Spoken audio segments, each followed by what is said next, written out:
Alléluia, Alléluia, Christ revient bientôt. Alléluia, Alléluia, Christ revient bientôt.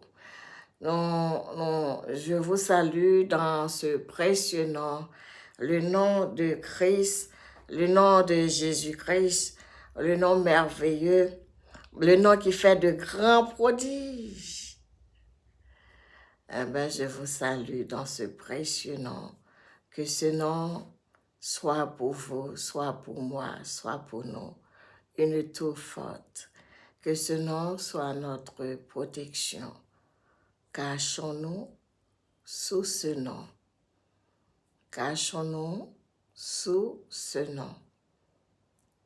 Alors, on va rester toujours dans le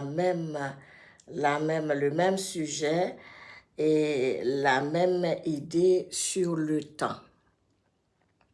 On a parlé du temps, on a parlé de 4 saisons. Dans une année, on a 4 saisons dans cette année. Et tout à l'heure, on a parlé de temps, comment on divise les années en petits temps, ok? On a le jour qui a un temps, et dans le jour, il y a l'heure, minute, seconde, etc.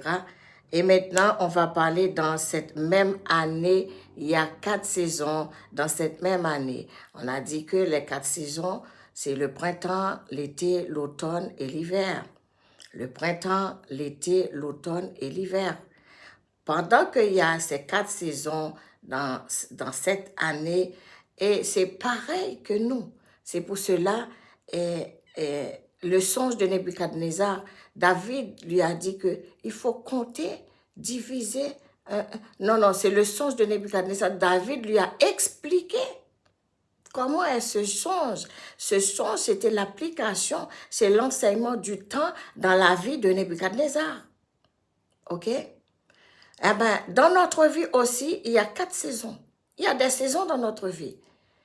C'est pour cela que nous devons gérer les saisons de nos vies. Gérer les saisons de nos vies, spirituellement et naturellement. Il y a 4 saisons dans notre vie. Chacun a ses saisons. Mes saisons, ce ne sont pas les miennes, les tiennes.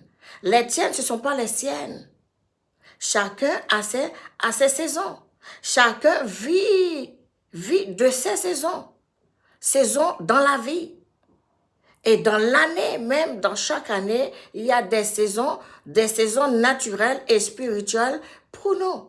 Chaque personne vit dans ses saisons.